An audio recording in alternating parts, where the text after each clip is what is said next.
You're listening to the Tony Kinnett Cast on 93 WYPC. WCYTV Here on the Daily Signal. Good evening and welcome to the Tony Kinnett Cast here on the Daily Signal. It's good to be with you. We've got a lot to dig into on what happened over a very, very busy weekend. But first and foremost, there are a few very important people who are no longer with us. These would be members of ISIS. Members of ISIS who found themselves a little short of breath after the President of the United States released a statement Friday early into Saturday morning on U.S. operations to kill a particular fugitive leader of ISIS. Trump not exactly big fans of those. The president said, "Today the fugitive leader of ISIS in Iraq was killed. He was relentlessly hunted down by our intrepid warfighters. His miserable life was terminated, along with another member of ISIS in coordination with the Iraqi government and the Kurdish regional government, peace through strength." It's a very good thing that the President of the United States treats foreign policy moves and military strikes like this, where he doesn't explicitly lay them out for everyone right at the crack of the bat. And that's a good thing because you don't want to telegraph to the foes in the field out there across the broad expanse of the wide world what it is that you're going to do. Biden would do that. He would get up in front of the country and go, "All right, Lasagna, what we're going to do is the Houthis, we're coming for you, Jack, and 72 hours. Loafers." And then the individuals who Biden was targeting would run and hide so that the drone strikes or the U.S. Navy strikes, cruise missiles, JDAMs, what have you, that hit in the next couple of days would hit a couple of structures they couldn't move. But, I mean, you know, you throw everything, you get Ahmed, get everything in the back of the trailer, and you get out of there and you fight another day. That isn't how Trump is doing things. And so the Trump administration is continually sweeping up the messes of the Biden administration on the global front. He also announced a series of strikes on Houthis that were already in progress. Again, kind of nice to see, not I'm going to strike the Houthis, but the Houthis are currently being struck all the way to the Yemeni capital city. There were all kinds of strikes moving towards Yemen Houthi targets because the United States, as well as several other European countries, have had severe problems pushing shipping through the Red Sea, which is what a massive part of the world economy is built on. Now, I've heard a lot of individuals who know absolutely nothing at all about foreign policy say, "Man, this is just the United States sticking up for Israel, man. I wish that we would leave the rest of the world to itself and then we would just leave the Houthis alone. That's why the Houthis hate us. It's because we like Israel." No, that's not the case. If you look at the motto of the Houthis, one of the two groups that the Houthis wish death to in the motto is, you guessed it, the United States of America. And also, I'm sorry, I just don't have any sympathy for radical Islamic terrorist groups. But they have caused a severe amount of inflation in the global market, in goods that had to be shipped not through the Red Sea like they should be, going through the Suez Canal, but then going all the way down around Africa or all the way through the Indian and the Pacific Ocean. That's a problem. That costs Americans a lot of money. And so Trump said, "I'm done with it. I'm tired of messing around. I'm tired of them sending Timu drones with gasoline canisters hooked up to them at our ships. Finish them." And so the President of the United States released another statement. He said, "Today I've ordered the U.S. military to launch a decisive and powerful military action against the Houthi terrorists in Yemen. They have waged an unrelenting campaign of piracy, violence, and terrorism against American and other ships, aircraft, and drones." True. Joe Biden's response was pathetically weak. True. So the unrestrained Houthis just kept going. It has been over a year since a U.S.-flagged commercial ship sailed safely through the Suez Canal, the Red Sea, Gulf of Aden. The last American warship to go through the Red Sea 4 months ago was attacked by the Houthis over a dozen times. Funded by Iran, and we'll get to Iran in a second, the Houthi thugs have fired missiles at U.S. aircraft, targeted our troops and allies. There is a foreign policy that the United States is famous for called the Thomas Jeffersonian Intuit. in the common speech, that's don't touch our boats. The United States has lots of boats. We like our boats. Don't touch our boats. Whether you're a Somali pirate, whether you're a South China Sea communist patrolman, whether you're a North Korean submarine, or whether you're the Houthis, don't touch our boats. You won't be around to talk about it. As I've said on the show quite a few times, the second line in the first verse of the U.S. Marine Corps hymn is about Thomas Jefferson wreaking his unbridled wrath from above on Tripoli and the Barbary states, who were imprisoning American sailors. Not just American sailors in the U.S. Navy, but merchant marine and commercial fishermen and sailors. And the United States didn't put up with it like Europe did. The bunch of pathetic cucks who gave the Barbary states a bunch of money to leave them alone. The United States doesn't have that foreign policy. And so Trump released that statement. Now, the supreme leader of Yemen, Abraham al-Houthi, sorry, name's a little difficult to pronounce. He announced, this is the leader of the Houthis. He's not actually the supreme leader of Yemen. He took a minute to quit humping goats to announce that the United States was no longer allowed in the Red Sea anywhere, as if the Houthi fleet of 3 pool floaties, the kite from Mary Poppins, and the Timu explosive drones he has is enough to keep out the USS Harry Truman task force.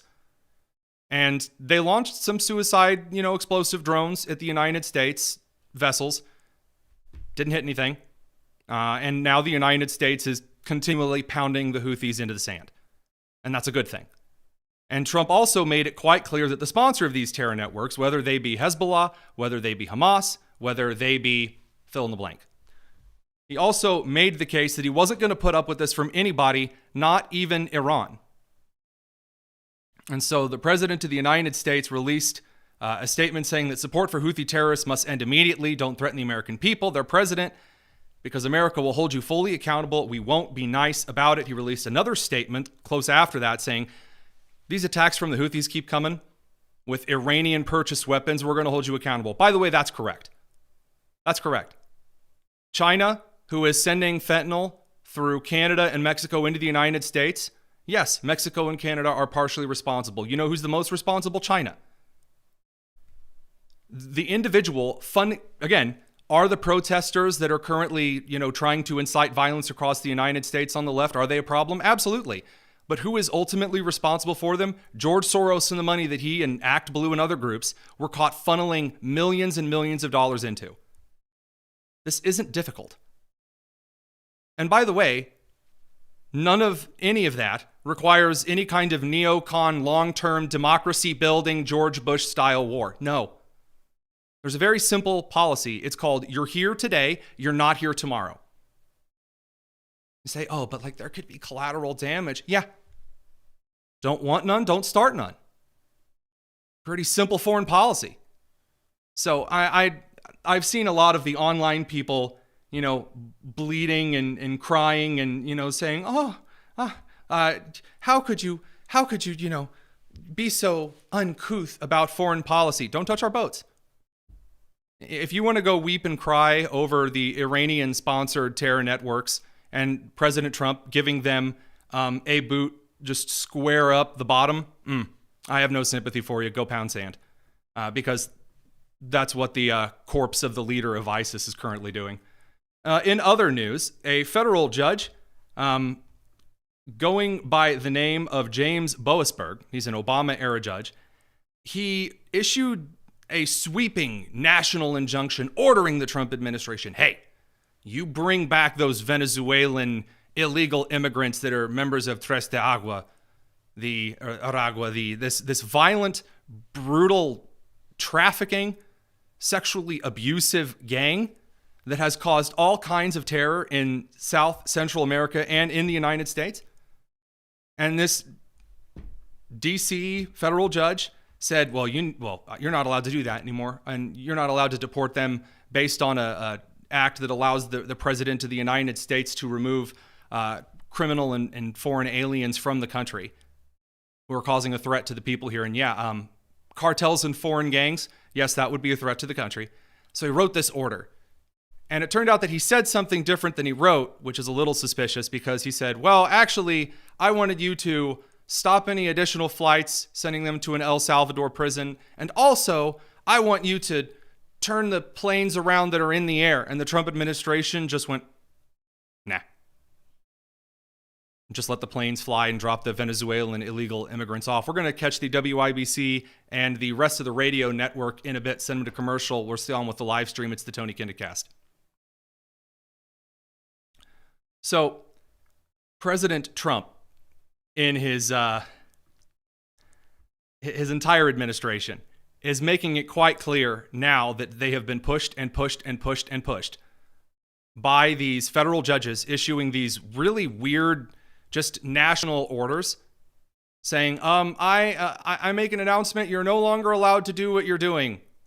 And really up until this point, the Trump administration just kind of said, okay. And then, 2 days later, another judge flipped the switch the other way and whatever it was started resuming until another judge flipped the switch back. It's not how the federal government was supposed to operate. Article 2 of the Constitution is really quite clear. And it's not the executive branch's fault that Congress sent so much authority to the President of the United States and grew the executive branch to the size that it is today. Where does the rubber meet the road? Now the Trump administration has basically started saying two things. So first, to Axios in the media, and a White House official said, this is headed to the Supreme Court, and we're going to win. And I wholeheartedly agree with that. Tom Homan is being Tom Homan and telling the left-wing media that, look, I don't care if it's an old law, we follow the Constitution, you fools. You say to those who claim you're using a 200-year-old law to circumvent due process? An old law? Not as old as the Constitution. We still pay attention to that, don't we? But some would say this is... How many more terrorists do you plan on deporting to El Salvador? I mean, you just don't get anything better than Tom Homan. Also, Stephen Miller, anytime he shows up on camera, it's about to be a very destructive event, making, again, a similar case about the common sense 80-20 issue that this is for Americans. So you called the judge's order just earlier today, quote, patently unlawful, end quote, and said that it was an assault on democracy itself. Does that mean that the administration is ignoring this order, and might you ignore future court orders that meet the criteria you laid out? The President of the United States and his administration reserve all rights under the Constitution to conduct national security operations in defense of the United States. The Alien Enemies Act, which was passed into law by the founding generation of this country, men like John Adams, was written explicitly to give the President the authority to repel an alien invasion of the United States. That is not something that a district court judge has any authority whatsoever to interfere with, to enjoin, to restrict, or to restrain any way. You can read the law yourself. There's not one clause in that law that makes it subject to judicial review, let alone district court review. Now, this is going to eventually go to the Supreme Court of the United States, along with just a good time. Just a great, fantastic, amazing policy and kind of a constitutional interpretation of the presidential pardon authority, executive order authority. We're going to talk about that up next. But before we get to that, before we go pick the radio crew up from commercial, two quick points from over the weekend that I really do enjoy as well. Trump did also call a federal judge ordering the Trump administration to rehire a bunch of federal workers. He called that absolutely ridiculous. Those comments over to the Daily Signal's Elizabeth Mitchell, who spent the weekend on Air Force One and down in Florida with the president. If you're not following us over at dailysignal.com, you're missing out. We've got a lot of great stuff. All right, we're going to pick up the radio crew from commercial. This is the Tony Kinnett Cast here on the Daily Signal. Be right back.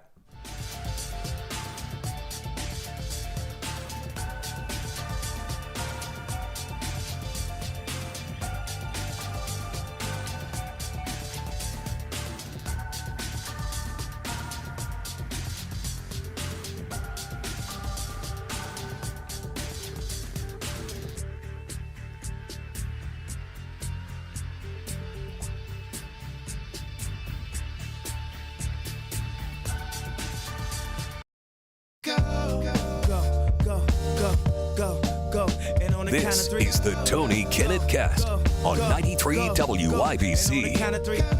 So much quick news to get to. I mean, tomorrow afternoon, President Trump has announced that he's releasing the unredacted files from the JFK assassination. We could talk all about a just whole series of issues regarding the Attorney General and the Department of Justice office, looking at how Trump is revoking certain security clearances, and we'll get to that. Believe me, we're going to dig into those things this week. But we have to talk about the ultimate end of the current run on the Supreme Court. So the Supreme Court of the United States has a massive list of cases that it is waiting to hear one by one, which it wasn't really set up to do. The Supreme Court of the United States was not set up to preside over a country with so many court cases going to it that it has to hear one at a time, that if you sent a court to the Supreme Court today, you likely wouldn't be hearing a ruling on it or even getting it in front of the court for like a calendar year. And some of these things, as you may have noticed with the Trump administration and federal judges slinging back injunctions and freezes and pauses and orders and all that, when does that actually end? Well, there is now a decision made by the Trump administration, a decision that is very, very likely to basically skip to the front of the line regarding the President of the United States, the Supreme Court, and kind of the balance of power in the country and how that's interpreted. Because the United States, as far as federal authority through the executive branch is concerned, has been operating in a very large gray area over the last century. After the Civil War, really, during the Reconstruction era, when, you had the Republican administrations trying their best to rebuild the country. Starting with Lincoln during the Civil War, a lot of precedent in the United States and how the president used executive authority was altered, thrown out, rewritten. That followed then through to the kind of the Golden Age and the Gilded Age and some of the corruption in the federal government. And then FDR stepped in and everything just, went to hell in a handbasket. So there's been this weird gray area of a larger amount of executive authority than was envisioned in the Constitution of the United States from the framers' perspective. And the Supreme Court has been kind of loath to get involved because once you start issuing orders and you restrict the president's authority and ability, it changes how the entire country functions. It changes how the momentum of the office, which you want the president of the United States to be honored and respected around the world. You want him to have momentum. You want him to walk into a room and other world leaders to recognize the amount of weight his words carry. And so the Supreme Court's kind of kept their hands off of presidential authority en masse. And then we got to the Biden administration. And the Biden administration consisted of this dude, you may have heard of him, named Joe Biden, who signed a bunch of executive orders that he wasn't mentally there for. And he may not have even been physically there for. Because unlike a lot of other presidents in office, Joe Biden was what the kids call dead. And it turns out that when you're dead, you're really bad at signing things, unless you're, registering to vote in Chicago. So Joe Biden signed a lot of executive orders. And some of the signatures on these executive orders, looked really, really, really, really similar. Really, really, really similar. And it turns out they might have been signed with something called the Autopenned, which is just DocuSign for presidents. And near the end of Joe Biden's term in office, when a bunch of pardons were released, and when a bunch of executive orders were signed, they were signed with an Autopenned. And this is an issue. You say, well, why is it an issue? Who cares? After all, didn't Joe Biden order those things to be signed under his name? If a president didn't have any arms, because of some accident, and he ordered an executive order to be signed, they're not going to make him dip his toes in ink and sign it with his foot. You're correct. So why do we have a reason to believe Biden didn't actually order these executive orders? Because if the president didn't assign these executive orders, if instead other people that he delegated authority to came up with the executive order and then signed them themselves, that's not legal. You can't do that. The president can't say, I declare this person is now the president over these things. No, not a thing. As Obama rightly pointed out, the president has a pen and a phone. And there are limits to which he can use that pen and that phone. Joe Biden wasn't. How do we know this? Because Speaker Mike Johnson revealed that near the end of the 2024 campaign, that Joe Biden was signing executive orders that did things like basically banned all exports of natural gas from places like LNG in Louisiana, which is a major part of their economy. And so Speaker Mike Johnson went to Biden and was like, dude, you're destroying our economy. And Biden's like, I didn't sign anything like that. Speaker Johnson was shocked and like, no, look, this executive order, you signed this. And Biden's like, I have no idea what we're talking about. I would never ban anything like that. And say, well, Joe Biden was lying. You know, Joe Biden's also a dementia-ridden, old corpse. He has no idea what he was doing. And so now Trump has come out today, this morning, and said, quote, the pardons that Sleepy Joe Biden gave to the Unselect Committee of Political Thugs and many others are hereby declared void, vacant, and of no further force or effect, because of the fact that they were done by Autopenned. In other words, Biden did not sign them, but more importantly, he didn't know anything about them. So, in the last couple of days of Biden's administration, he started issuing out all these preemptive pardons to anyone that the Trump administration might go investigate. And they all had these weird dates on the preemptive pardons, like from this specific date at this specific year, all the way to the end of the Biden presidency, which had everyone going, why did you pick specific days when they started being pardoned? That are also specific days they are accused of committing high crimes ranging from the peddling of foreign influence to treason. Really?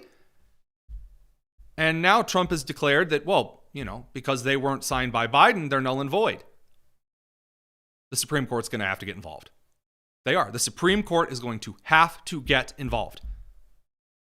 Undoubtedly, there's no other way this is going to be resolved. And this is going to be one of those cases, because if you don't think that the DOJ is going to open investigations into people like a particular Liz Cheney or individuals like Anthony Fauci over actions that they took during the end of the Trump administration and the beginning of the Biden administration, and evidence or certain influential moves they made that may or not be legal, yeah, absolutely Trump's going to do that. He absolutely is. And when that move is made, the Supreme Court's going to have to get involved. And when that happens, you're going to see a couple of things. Number one, you're very likely to see federal judges' powers of filing national injunctions, which we didn't even see until like the 60s or the 70s here in the United States. Anyway, it's a very new thing.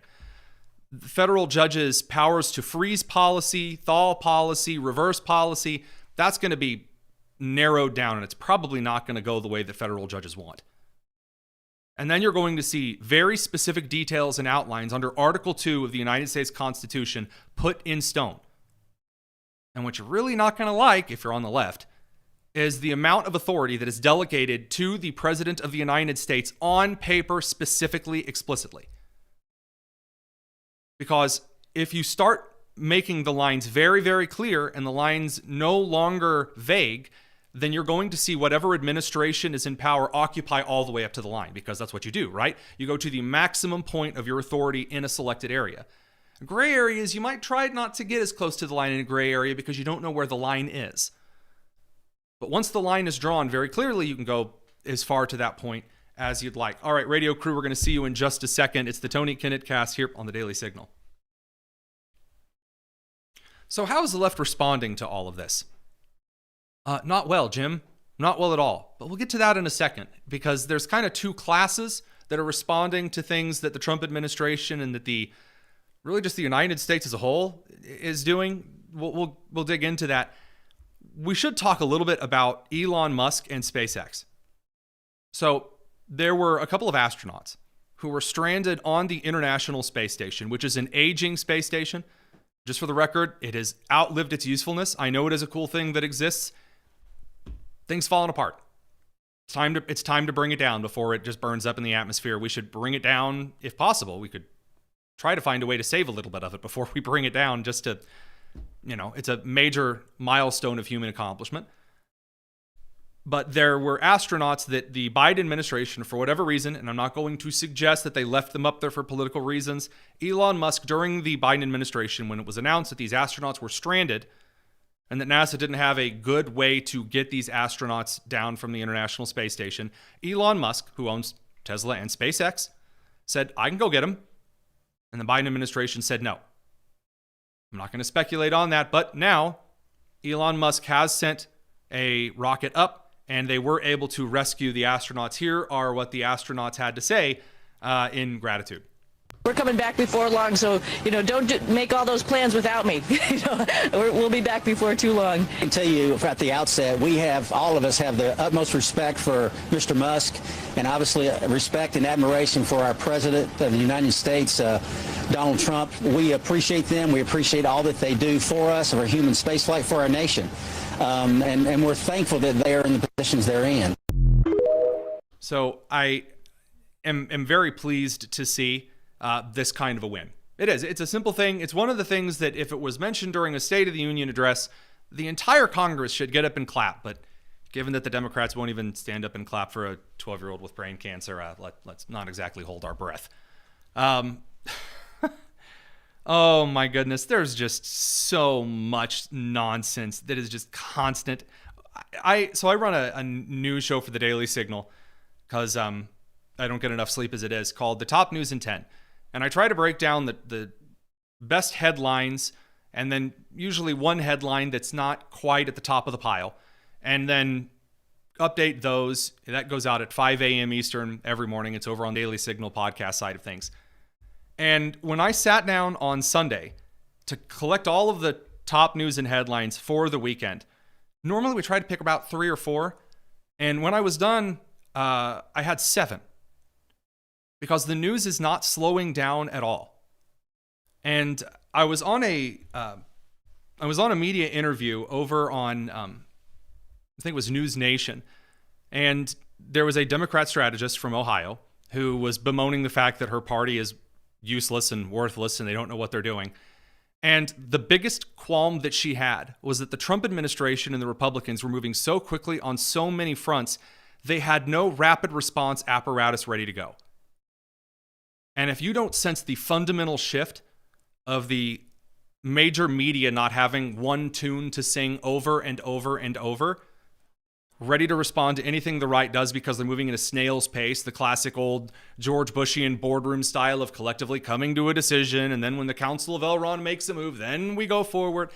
Instead, just going out and doing a bunch of things and seeing what sticks, it's not a plan for yet, and it's causing a couple of problems. We're going to fetch the radio crew and talk about it. It's the Tony Kinnett Cast.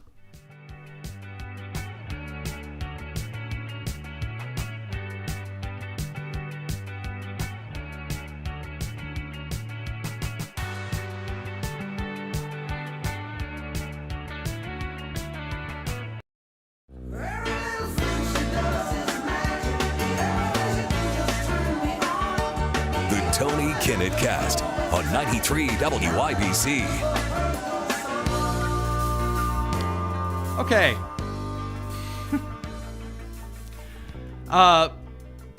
A French politician over the weekend who's just like this random parliamentarian, just some representative over in France, which is usually either endorsing really stupid ideas, importing violent Islamic immigrants, or burning the countryside down for fun, because, those are the 3 French hobbies. Also being unnecessarily unkempt and gross, as is the French way. Announced that the United States no longer stood for American values. When you start kicking illegal gang members out of your country and you stop cutting kids' private parts off, that's not standing for American values anymore. So he announced, and obviously as a political stunt, that the U.S. needed to give back the Statue of Liberty because that was a gift from France to promote liberty. Now, the Trump administration has been doing a lot of things right, and I have criticized, there was one time in the last couple of weeks where I criticized the Trump administration's political communication strategy, and that would be around the release of the first phase, kind of the botched release of the Epstein files. Carolyn Levitt, however, and the White House digital comms team is consistently hitting it out of the park. And this may be one of the best responses on what some French Parliament goober thinks that I've ever seen. Check it out. There is now a member of the European Parliament from France who does not think the U.S. represents the values of the Statue of Liberty anymore. They want the Statue of Liberty back. So is President Trump going to send the Statue of Liberty back to France? Absolutely not. And my advice to that unnamed low-level French politician would be to remind them that it's only because of the United States of America that the French are not speaking German right now. So they should be very grateful to our great country.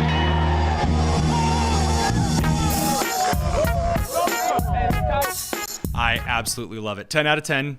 Amazing, fantastic. That's how a press secretary should respond. It's great. It's good stuff.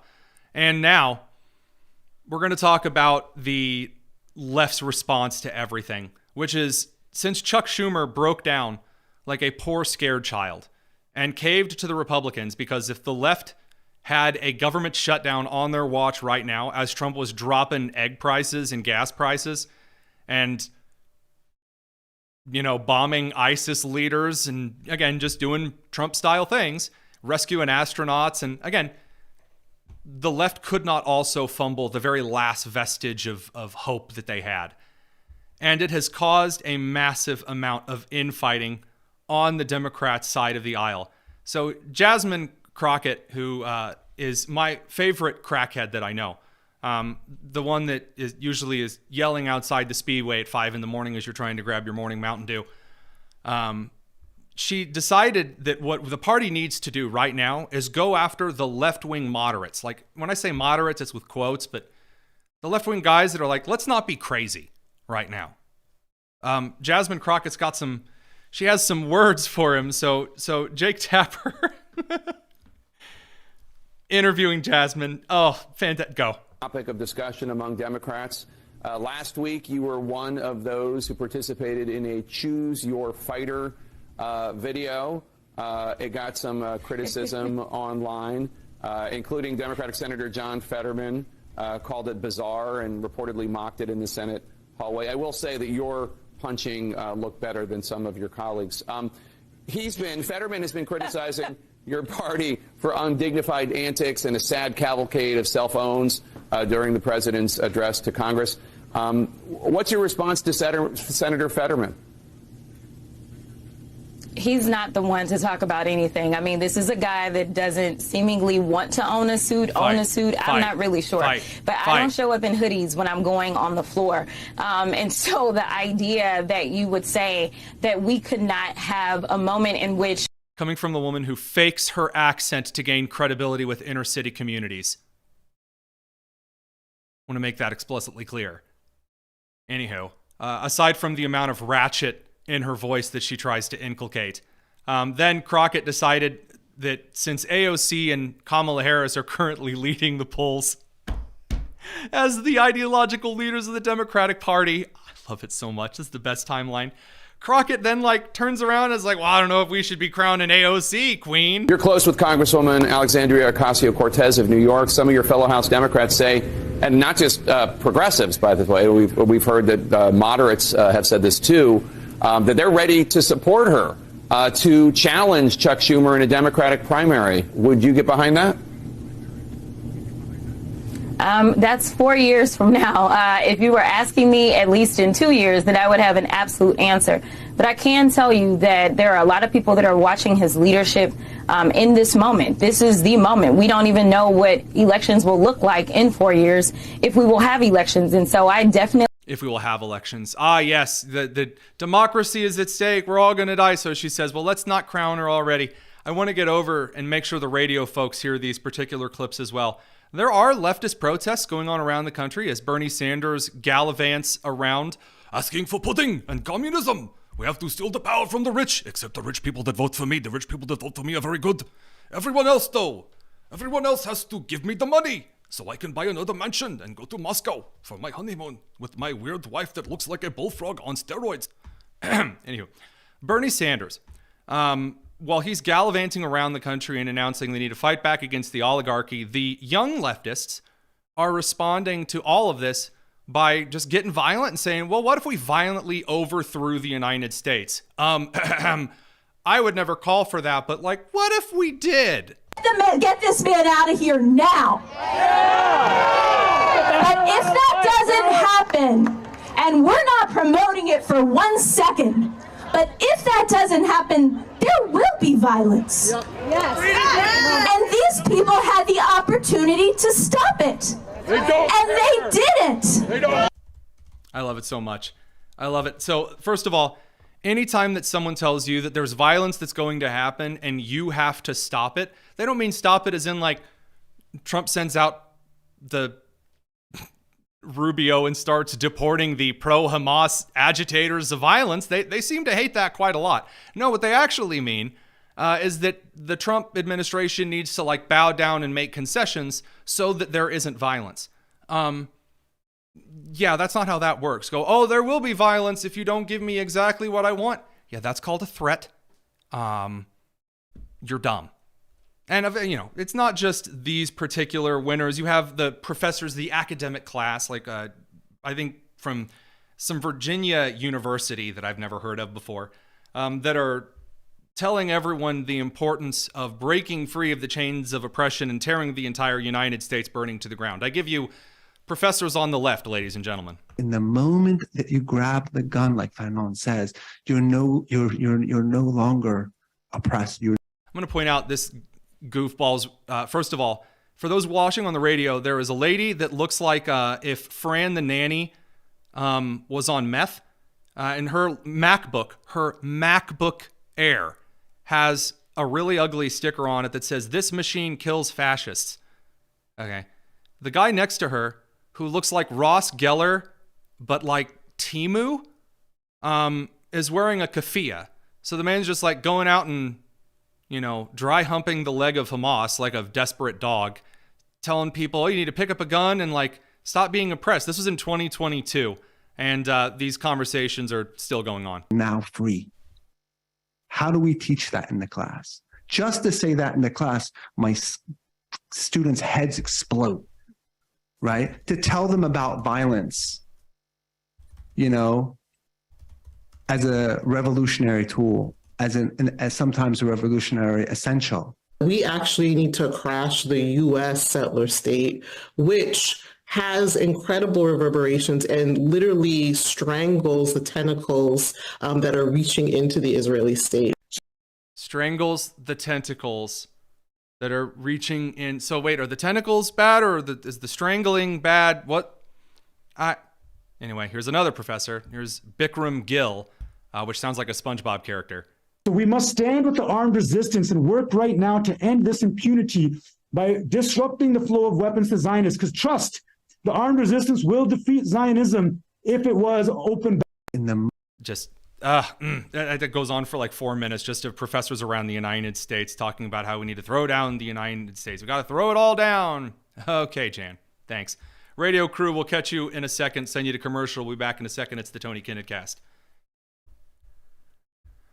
Live stream, podcast people. I'm going to level with you. Remember when certain journalists and whistleblowers and former teachers, counselors, and administrators said, these drag queens are predators who are going in front of children and dancing in lingerie and other really gross, weird things. And I don't want them at all around me or my kids. They shouldn't be dancing in public and holding family-friendly events. And the left said, oh, guys, come on now. No one's doing that. That's just a big myth. Come now. Quit making stuff up for your clicks and your libs at TikTok videos. Oshkosh, which is a city in Wisconsin, at a school board meeting, was just caught on camera talking about how wonderful it is to go and enjoy drag events with your children. And why? What was it amazing to watch the child do at this particular drag event? Well, I know last year it was a waiting line to even get in. Like, it was really well attended. Couldn't ask for a bit more beautiful day. Let me clarify. That's the city of Oshkosh. on their DEI committee on why they want to hold more drag events, not the Oshkosh School Board. And I'm expecting wonderful days this summer as well. Yeah, it was really fun last year, and my, at the time, 3-year-old had such a good time tipping the drag queens. My 3-year-old had such a good time tipping the drag queens. How do you guys do realize out there in the wide world that tipping the drag, that means like you tip a stripper. And there are multiple videos that we have over the last couple of years of parents giving their kids a couple of dollars rolled up to go give to men in lingerie. By the way, the guys are never in like big ball gowns. Have you ever noticed that? The guys are never dressed like Mrs. Doubtfire. You Virginia Doubtfire, dear. I deal in the education and entertainment of children. It's never that, right? It's never just like a guy that's dressed like really well like women. It's like a guy dressed like a stripper from Vegas that's down on her luck. Like way too much arm hair and really fake boobs. And a set of clothes that shouldn't matter. Producer Allison and Daniel are telling me to move on to the next segment. Maybe it's because they're disgusted. Maybe it's because we're running out of time on this commercial break. I don't know. I don't want to know. We're going to talk a little bit about some social media do's and don'ts. It's going to be great. It's the Tony Kinnett Cast here on the Daily Signal, nationally syndicated, first on 93 WIBC. We're going to pick them up. Don't go anywhere.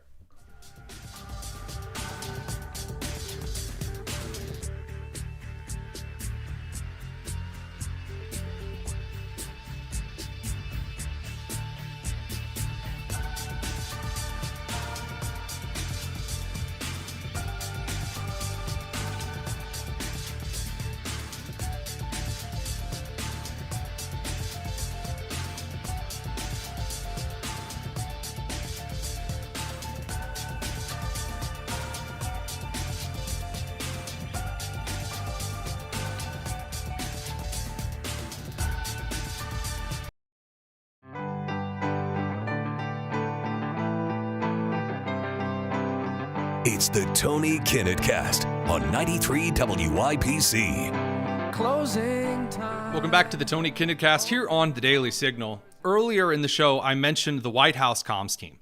And there are 2 buckets. Well, we'll be generous. There are 3 buckets in the social media category. You have amazing, fantastic social media moves, great dunks, great posts, the kind of pictures that made the presidential campaign, for example, like Donald Trump sitting in the garbage truck, working at McDonald's, hand, fist in the air, fight, fight, fight. Hulk Hogan ripping a Trump-a-mania, brother. Fantastic moments. You have really awful, cringy moments that become memes in and of themselves. Like Hillary Clinton going, "I'm just chilling in Cedar Rapids," because she didn't know how the internet worked. You have really awful, awkward moments like those. Then you just have, it's kind of bland. They don't really matter. Like when your local city goes, "Happy St. Patrick's Day," as though what you really needed when you woke up this morning was your local city hopping on social media and posting, "Have a happy St. Patrick's Day." Oh, thanks. Gee, I wouldn't have had one had you not mentioned it. There was a bit of an art. If you're a politician, if you're a staffer, and I have found out that a few of those actually listen to the show. So I'm going to give you some great advice. Allison, I have a bit of a special request. I believe it's called Bach's Cello Suite Number 1 in G major. Could you get that rolling here for me? While Allison is looking for... There we go. Perfect. Welcome to a little social media and politicians 101 with the Tony Kinnett Cast. A great social media post for any political campaign or office has 3 essential qualities. Number 1, it requires little explanation. If you're explaining, you're losing. Number 2, you must be disconnected and exceptionally ruthless. And number 3, and most important, and Allison, you go ahead and cut the music here. It's okay to take breaks. It's not posting every single day. Follow those 3 particular principles and you will do a phenomenal job. What I have for you today, and I thought that I had the right person on the White House digital team that had made this particular social media post. And I reached out to him and it wasn't him. And it was a shame that I was wrong, because whoever this person is deserves a promotion. In response to the left losing their minds that Trump is booting out Venezuelan and Mexican and Central American drug cartel gang members. For those who are watching, you'll get to see this. If you're listening to it, it is beautiful, beautiful footage of, and I want to make sure we have it all queued up here. Yes. Of these individuals being deported and kicked out of the country, set to a very appropriate tune. Closing time. You don't have to go home, but you can't stay here. I know who I want to take me home. So it was the last line from the second verse of Semisonic's Closing Time. You don't have to go home, while gang members are being shoved into vehicles by Border Patrol and by federal authorities. And then you don't have to go home, but you can't stay here. And then it zooms out, it pans out just a little bit as it goes into the chorus. I know who I want to take me home, being the verse, the chorus of Closing Time. And it's just Border Patrol. Fantastic. That's how you do social media. That's it. It's not really self-serving. It's not like, hey, sign your thank you card to Joe Biden. Sign the thank you card to Donald Trump. Sign, it's not cringy, self-serving stuff. It's not a certain representative like Nancy Mace, for instance, who took a picture of herself looking wistfully off into the distance, holding a pair of handcuffs, which was a little weird. And then in the shot also prominently featured were a Bible, a safe, and some other stuff. And then she had a quote listed that was, "Real men protect women." And then she attributed the quote to herself, Nancy Mace. Don't do that. Don't be like, you miss 100% of the shots you don't take. Wayne Gretzky, Michael Scott. Like, don't do that. No, you don't have to do that. If you're going to do social media, have fun while doing social media. Like JD Vance, a ton of JD Vance memes. You join in, you have a good time. That's it. That's fun. It's over.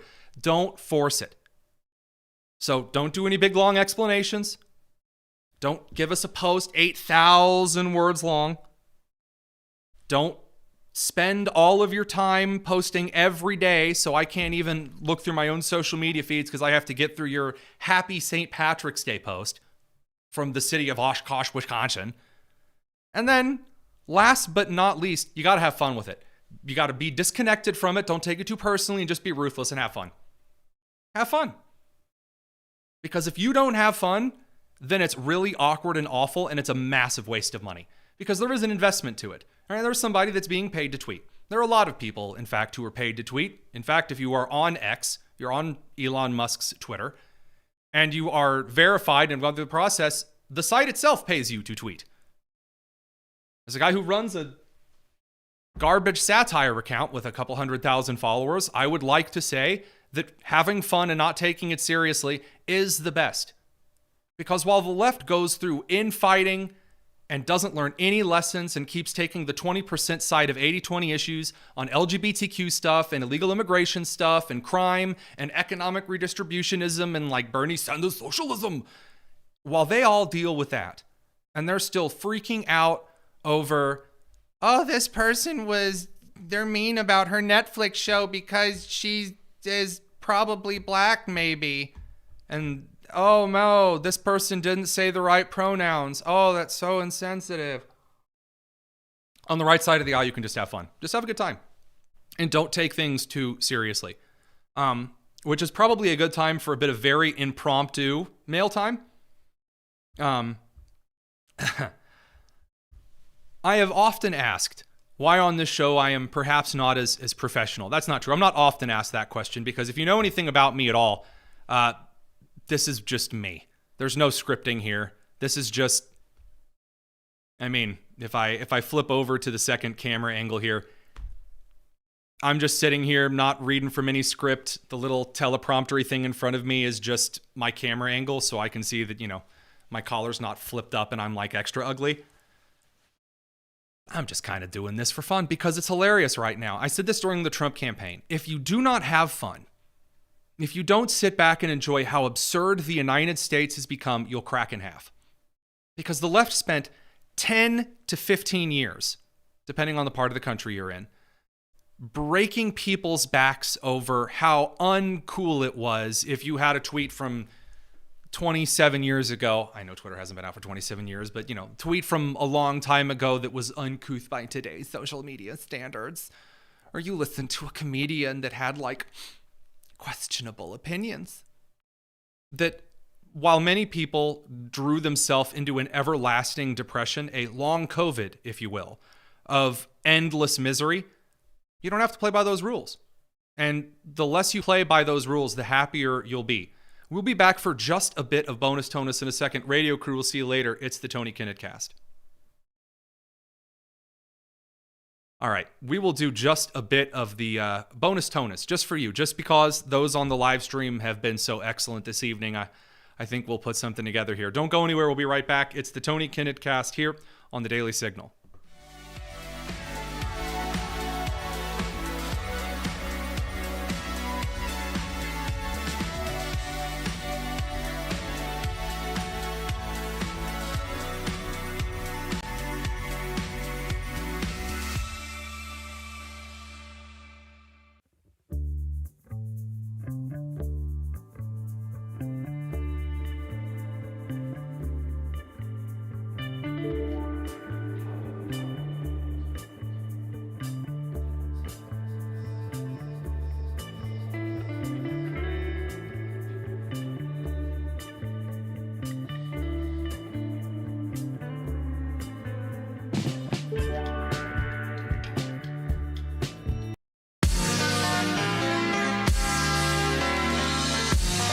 It's the Tony Kinnett Cast on 93 WIPC.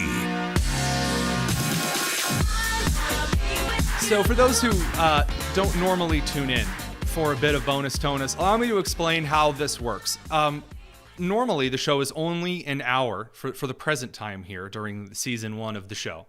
That fits the radio syndication network. So for our listeners in Little Rock and in Wisconsin, Pensacola, Aurora, Indianapolis, around the country, we fit in that FCC-approved radio clock.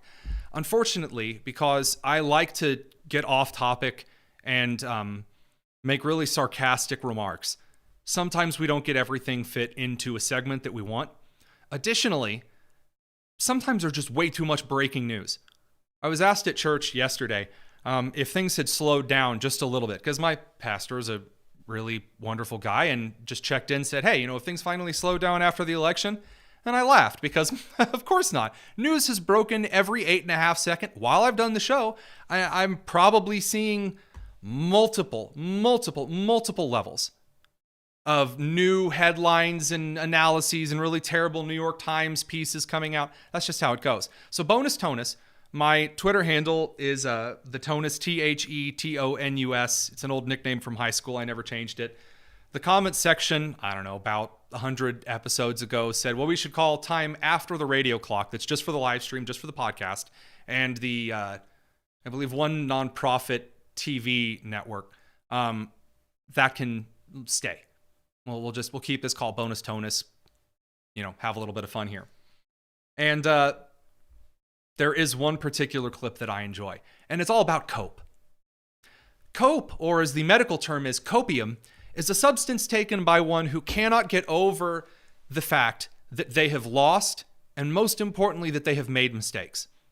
And they are so desperately angry and in denial of the events that happened, they start making up alternate histories for themselves about what really happened. And this comes in all flavors, comes in all shapes and sizes for both political parties. I've seen it. I saw it on the right in 2022. After certain individuals lost elections and were like, gee, how could that happen? I have no idea how. Dr. Oz lost to Fetterman. I mean, wow. Dr. Oz is such a charismatic and excellent candidate that everyone trusts. How did this happen? I saw this, clearly it was because, no. The left is currently in the middle of some hot, fresh copium. And the current line that is being repeated by social media accounts, and especially by former Republicans on media, is that, well, I'm hearing people say this. I say buyer's remorse, but I want to be clear that I don't mean they're saying, boy, I regret voting for Trump and wish I'd voted for the Democrats. It's more that they're saying, well, this is not what I thought he meant he was going to do. For example, you hear a lot of people on immigration saying, I thought he was just going to deport criminals. Who said that? Whomst? Show me this person who's like, well, I was going to vote for Donald Trump because I thought he was going to remove the gang members, but he also, kicked out other people who shouldn't be here. I can't believe that he did that. I would never have done. Who are these people? Show them to me. Do you know why CNN is not cutting to a clip right now as she's talking of a social media going, hi, I'm Jim. Pronouns he/him/whatever my wife's boyfriend wants them to be. I wanted to vote for Donald Trump, and then it turns out he started deporting people. Whoa! How unusual. It's because it hasn't happened. Hasn't happened. I didn't think he was going to deport the grandfather next door. And so there's a lot of voters, and also for a lot of... By the way, there it was. Did you catch it? I didn't think he was going to deport the grandfather next door. I told you right after Trump won we were going to get to this point, where Trump was going to start the deportation process through the Department of Homeland Security, through the Department of Justice, through the State Department, and he was going to kick individuals in our country who should not be here because they did not go through the legal process of gaining entry to the United States. Made it very clear that what the media was going to wait for was the first picture of a crying child. They said, oh, he's going to deport the pregnant women and the children. The children. It's like Anakin telling Padme about the Tusken Raiders he killed. And not just the men, but the women and the children too. I hate them. So here it is now, the grandfathers. Ah, yes, the old Cuban men playing chess in the park. Yes, that's who ICE is rounding up. Again, don't look at the video of the tattooed from head to toe guys who are part of human trafficking networks. Yes, yeah, the grandfather next door. Anyway, here, more of the copium, fresh, hot on tap. These voters who voted for Trump strictly on the economy because they wanted prices lowered. They're saying, man, he's doing a lot of stuff on DEI, or he's firing, people in charge of the nuclear program, but he's not focused on costs. Nothing's getting cheaper. And I'm worried about She posted this, or excuse me, this interview was done on CNN over the weekend. Egg prices and gas prices have been in free fall for now 3 weeks. Prices are going down in some things. On all things, no. Are they going down in a lot of things? Yes, they are. Because Donald Trump is ramping up production. So that's a blatant lie. But again, the copium, I didn't know Trump was going to go after DEI. Really? Really? What part of the United States are you living in where you just thought Donald Trump was going to walk in and he was going to, I guess, drop all grocery prices down to 5 cents on the dollar, and then he was going to export the 5 most wanted illegal immigrants in the country, and then he was going to retire and, pull like a lid like Joe Biden did on Rehoboth Beach every day at 11? tariffs making things more expensive. And so that's really what we're seeing is kind of I didn't really vote for this. This isn't what I thought I was getting. Again, who are these people? Now, we have caught people on social media who said they were voting for Kamala Harris. And in fact, in Indiana, actually, which is where I live, I have several reply guys who constantly, predict, oh, Kamala Harris is going to win. She's going to smoke Trump in the election. Oh, blah, blah, blah. She's going to be so great. And then after the election took place, one of them switched their account, deleted a bunch of old tweets, and then started tweeting things like, oh, I voted for Donald Trump and I regret my vote. Like, they're not even good at it. And that's it. By the way, those are like the only inklings we've had of, oh, I totally regret. This is not at all what I voted for. I didn't vote for, videos from the White House of illegal immigrants being deported to the tune of closing time by... Come on! I voted for this. God bless this country. Wait a minute, look at this guy. Is that grandpa next door? Does that look like grandpa next door to you? Look at this winner. Look at this man. He's got tattoos from his head to his toes. Oh, grandpa next door. Oh, the pregnant lady. Oh, the horrors. Okay. All right. All that the left is doing when they try to make the case that the right didn't vote for this is they are galvanizing support on the right for its own policies. It's called the reverse club effect. So we saw this a lot when I was I want to make sure I get this example correct. When I was in college, I went to this tiny Baptist college in Wisconsin called Maranatha Baptist University. Great place. And there was one year that our football team was just awful. And our football team never did like super great because it's a tiny college and like, you know, other D2 and D3 schools could still field a football team. And our guys, they tried. They were just not great. And there was one year that one of the other colleges in Wisconsin, I think like UW Whitewater or something, like a close-ish college, they threw a bunch of insults and they were like really angry and they like yelled about the team. They're like, you guys are terrible and you're awful. And it galvanized support around the football team. And so what you see with the left right now is they're saying, oh, I bet you guys really regret voting for Trump, don't you? And all of these people that voted for Trump kind of on a lark that weren't on the right, but either came over when Tulsi Gabbard endorsed Trump or RFK Jr. endorsed Trump, which, by the way, the people on the left said that Trump was never going to endorse them. He was just that Trump was never going to appoint them to his cabinet. He was just going to take their endorsement, run with it, and leave them out in the cold. That didn't happen. They came over with a lot of people on the left. And now they're being galvanized into the party by a group of outsiders yelling, I bet you want to burn down the country like we do because you didn't think Trump was going to do all this stuff he said he did. Well, Trump now has the highest rate or the highest rating of people who believe that the country is on the right track than all the way back. I think the last time that it was near the point that it is was near 2012, and it realistically, it's the last time that a number has been that high since 2004. Look it up here in real time. Yep. Right now, 44% of the country, if you look over at the latest Meet the Press poll, 44% of the country say the country is heading in the right direction. In November of 2024, that was just 27% of people. It is the highest number of Americans who believe the country is heading in the right track since 2004. That's pretty wild. And that's going to continue. And I know I've heard a lot of the worrying and the being upset and the concerns about we're going to have high tariffs and the economy is going to burn down.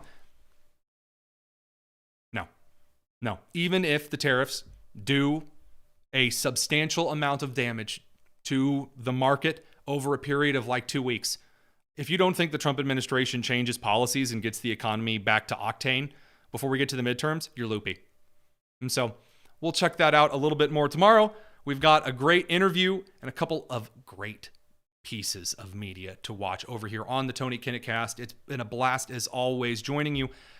We're over at the Daily Signal. That's dailysignal.com. You can find a lot of our stuff there, especially Elizabeth Mitchell, our White House correspondent, who is, just getting questions out from people like you, leaving questions in our comment section or actually finding their way to the President of the United States, to the White House press secretary.